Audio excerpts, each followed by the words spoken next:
will start seeing lights in the sky and missing chunks of time, but the town insists nothing is going on. And now, Hayden, the new boy at school, who keeps to himself and is more than a little mysterious, starts to notice her like it's nothing out of the ordinary. Suddenly, nothing is starting to feel a whole lot like something, and everything leads back to Hayden, the boy she's starting to fall for, the boy with too many dark secrets for his kind heart, the boy she's pretty sure isn't human.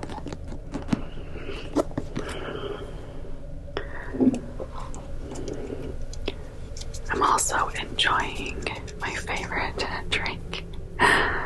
This is a coffee cream ale.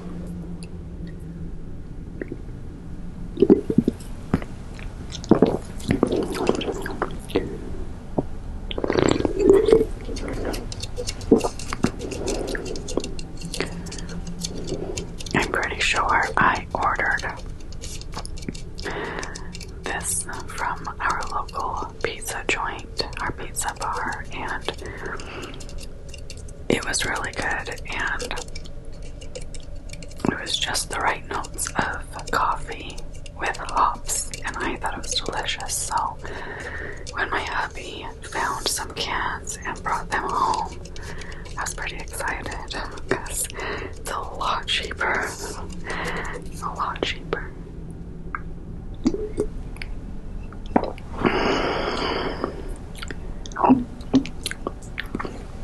Okay. So,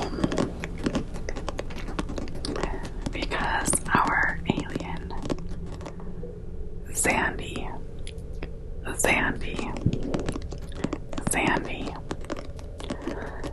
has been confronting while reading this. She really wants to do some role plays. So, we're kind of finishing this book to draw inspiration for a video from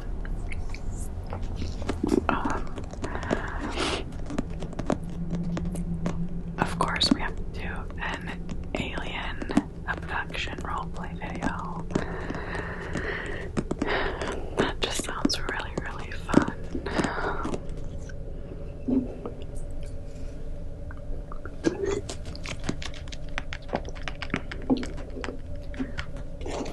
But we're wanting to finish the book first to see if there's any more details about what goes on when these people are abducted by the aliens. So I thought that I would kind of share a chapter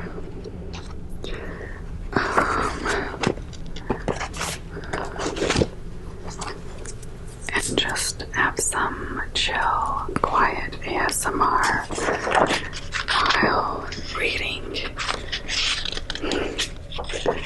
Okay, so I'm in the middle of a chapter and it's kind of a longer chapter, so I don't want to start over. But basically what's happening is it's the night after homecoming, and one of the teenagers arrived in the morning like bleeding and almost unconscious, like he's not doing good, and he's like, he tells privately to the girl, the main girl of the book, and he's like, we were abducted last night. And some of the group of friends are a part of that conversation and some of them are not. So so far the main girl takes the guy who's hurt to get him help, but really she's just taking him away so that she can talk to him about what happened, because no one else can remember it but him. So The main girl does sign language to the other girl. They were abducted together about 5 years previously. But again, the main character is not remembering any of the abductions, and it's driving her crazy because she wants to know what happens. So, Alondra is the deaf girl. So I'll just start reading. Do you think aliens have the power to wipe people's memories? I sign. Yes, but obviously their methods are hit and miss, signs Alondra. Pretty sure my brain got erased after an abduction, Jake claims. Jake is the one who got hurt really bad, and the only one that remembers this previous abduction. He sets himself down in the middle of an overstuffed couch. Didn't realize what happened until about a year ago. What happened then? Signs Alondra. The jiggling of Jake's left leg gives away his nerves. I got knocked out during a game. When I came to, all these visions started coming back. It freaked the hell out of me. Visions of an abduction. I sign and speak. He nods. I'm going to take a wild guess. Alondra signs. Were you abducted at around 12 years of age? He nods again. Much more slowly this time. I let out a tiny gasp in response. I've been seeing a shrink on and off since I got that concussion on the field, Jake says, and I continue interpreting for Alondra. Thought I was starting to deal with the visions okay, but these past few weeks I've felt tormented, I guess is the right word. That's another reason I've been bailing on Angie so much, because I've been seeing the doc more often, trying to get my head screwed on straight. Alondra grabs cans of sodas from a bar fridge, hands them to us, and sits on the padded arm of a chair. Seeing a psychiatrist is nothing to be ashamed about. I know, he mutters. We watch Jake intently. His right hand shakes as he tries to sip his drink. Stop looking at me like that. I've been studied enough for one day. Both of us look away from him. I feign deep interest in the graphics on my soda can, then notice his left nostril start trickling blood again. I hand him some clean tissues from my purse. He'd taken my last tampon. Jesus, why won't the bleeding stop? He says. They must have really done a number on you, Alondra signs, her eyes full of concern. It's not like the first time this happened to me. Jake sits up straight again, which is a real feat considering how soft and fluffy those cushions seem. Something's different. In what way? Alondra signs. Last night's guys were mean sons of bitches. It was out and out torture. I mean, look at me. No wonder my nose is bleeding. Jake's eyes water. As I sign for Alondra, a rush of sympathies wells in my chest. We look bleakly at each other. What if these are a different breed of aliens than the nicer ones who've taken us before? Alondra signs. Maybe there's something we have in common that makes us attractive to aliens from all kinds of planets.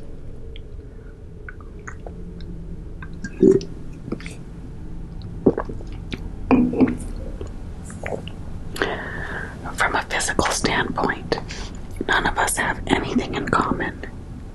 Alondra's small-boned, Hispanic, and deaf. Jake's built like a towering Polynesian warrior, all muscle and brawn. For me, I'm Eurasian, with a penchant for fried brains. But could there be something in our collective DNA that the aliens want? It's an unnerving thought that I'm not ready to share. Jake sighs heavily. Yeah, I can imagine an interstellar network where they're saying, hey guys, we've struck gold, found a tri-county area full of chumps here, guarantee you they won't fight back. There must be a way to fight back if that's the case, I sigh, drawing my spine upward. Cassidy, I'm 190-pound football player, and I didn't stand a chance against them last night, Jake grimaces. Why are they even messing with us? What's the point? Science, curiosity, exploration, I sighed. Maybe it's the same reason we go out into space. One small step for alien, one giant leap for alien kind. You sound like you're on their side, Jake says, his blood-encrusted nostrils flaring. You sound... I'm not. Shuddering, I sink onto the couch beside Jake. Look, I seem to be lucky enough to have amnesia when it comes to these abductions. I wish it were the same for you guys. Moira tried to hypnotize me, but my memories aren't reliable. Hold on. You remember what happened now? Signs Alondra. I wave my hand. Not really. When she put me under, I had a vision of aliens, but it wasn't real. How do you know? She signs. Because one of them was Hayden. Or had his voice anyway. I gesture at one of her many art pieces, and he looked like a classic alien in the vision. Clearly that was just my mind compiling every sci-fi movie and conspiracy story I've ever seen into one nightmare. I wish I had abduction amnesia, Jake says, his tone bitter. I shift on the chair. A spring pokes into me. I asked Moira to plant a hypnotic suggestion so I would remember from now on. Then why didn't you know about this latest abduction, Alondra signs? Maybe she's not a legit hypnotherapist, or it simply didn't work. I turn to Jake. Tell us what happened to you last night. Okay. Last night, Jake swigs from the soda can. He runs a hand through his hair. I dropped Angie off at her house, maybe 12:30, so this morning, really. Hayden left my house just after 1. It seems like our goodbye kisses under the streetlights outside my house happened a millennium ago. But does it seem that way because we were again intercepted by aliens at some point? And then what? I sighed. I drove a few miles, switching stations on the radio because I couldn't get decent reception. And the Bluetooth wasn't working between my phone and the car stereo. Electronic interference, signs Alondra. That's a classic sign of an approaching UFO. Sorry, go on. I started driving across the ridge between Dawson and Bartlett, Jake continues. You know how dark it is there, right, Cassidy? No streetlights, no houses, cliffs on either side of the road. Why did you go that way instead of the freeway? I ask him as I sign. Jake's cheeks redden. I was trying to avoid the highway patrol because I had a swig or 2 of whiskey early in the night at your homecoming. A mouthful. I swear to you, I wasn't drunk. Stone cold sober. Angie wouldn't have gotten in the car with me if I wasn't. It's true. Angie might drink like a fish, but she doesn't get in cars with people who are any more or less drunk than she is. I hesitate for a few seconds, then sign. Did you smoke anything? You mean like weed?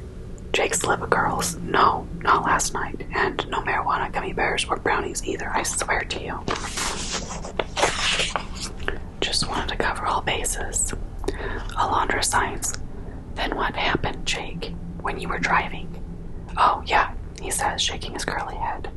Driving along, doing the speed limit because, you know, those turns are tricky up there. All of a sudden, the engine starts sputtering. Now, I work on that truck myself. I know if it's running sweet. And I know there was 3/4 of a tank of gas left. The battery's a few months old. But the engine just cuts out. Completely dead. The lights flick on and off and then die. I roll the truck onto the shoulder. I get out. My phone won't work, so I can't even use that as a flashlight, let alone call the auto club. Total darkness. No one around. No crickets chirping. It was like I was in a bubble, and the air felt different, you know, thicker. Like I was underwater, but not wet. I can't explain it. I know that feeling, Alondra signs. There's like resistance against your body. Exactly, that's exactly it. Jake nods. I popped the hood, couldn't see a damn thing, of course, until suddenly this bright beam of light just shone down. I swear to you, it was like somebody flicked a light switch right above my head. I tried to look up, but it was so fucking bright. It felt like my skin was on fire. It was a UFO. Could you hear anything? What did it sound like? I sighed. What he's saying is so vivid, and the fear on his face is real. How could I not believe him or Alondra? It didn't sound like anything. Seriously, no sound. It's impossible, I know. But you're gonna have to believe me. Jake straightens. I think of my dad's electric car and the way it glides almost silently along the highways and byways. But I let Jake's words go unchallenged for now. Did you get a good look at it? I sighed. How big was it? How low was it flying? Jake holds up his palms. I'm getting to that. It was kind of hard to see because its lights were literally blinding me. But then my eyes adjusted to it. The thing was maybe 100 feet above me, not directly above, just north of where I was standing, and it was gigantic, like, I don't know, half a football field, and triangular shaped, as well as the white light on its underside. It had colored lights running really fast around the edges.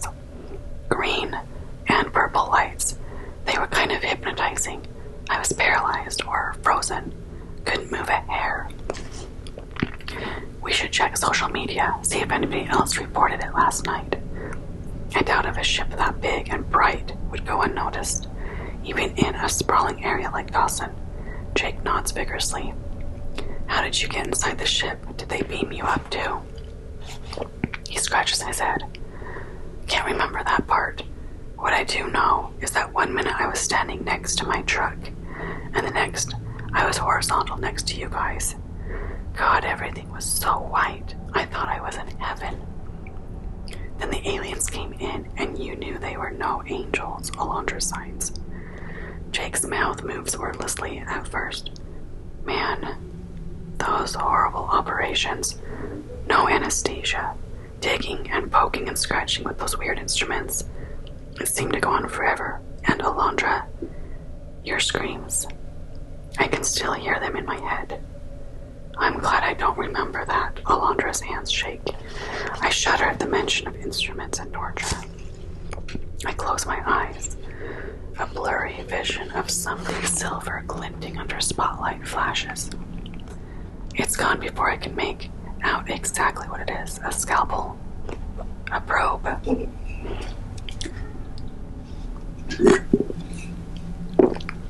What about the inside of the ship? I sign.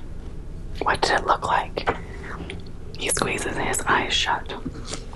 His breathing is sharp and quick. I was in a white room. That's where they did their worst. I know the one you mean, signs Alondra. It's like you're in a snowstorm. You can't see where the walls and ceilings are, but you know you're trapped in there. I clear my throat. How did you get out? Jake's legs jiggles faster. You guys all went home before me. I was the last one standing, or lying down. What do you mean we all went home? How? Did they carry us out, wheelless on gurneys? I sighed. He faces us, jaw clicking. You just vanished. Like pop, pop, pop. You, Alondra, then Aiden. Gone like bursting balloons. When it was my turn, I woke up behind a McDonald's dumpster. How's that for shitty valet service? We just vanished. Only weeks ago, I would have dismissed a story like Jake's as an intense hallucination, or even just a nightmare. This is straight out of Star Trek. But there are a bunch of things I can't deny. Alondra described my 12-year-old self perfectly during our abduction, or whatever we're calling it. Jake saw me communicating in sign language with Alondra, and now we all have suspicious needle marks on our bodies. It can't be coincidental. Jake blows out a big sigh. If you don't believe me, I don't care. We believe you, Jake, Alondra signs. Right, Cassidy? Yes, I tell them, there's something bizarre happening to us as a group. So, what do we do next? Alondra signs, then wrings her slender, paint-encrusted fingers. Can we do anything? Like what? Call the cops, Jake says. They can't protect us from these alien assholes. Even if we did ask them, I'm sure they'd give us some serious side-eye and tell us to get lost. Jake digs his phone out of a pocket.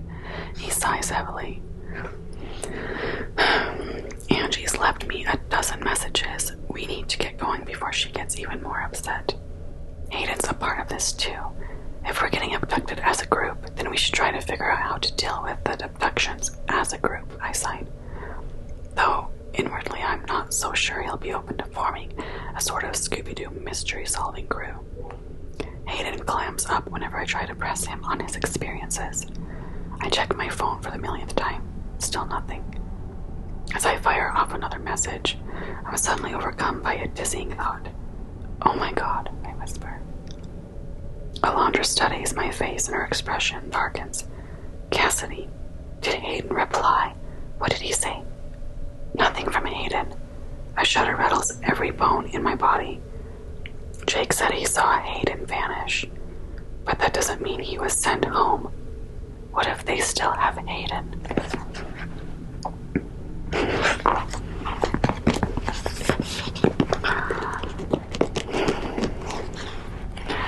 Very, very mysterious. I've been spending like the past 2 days reading this book.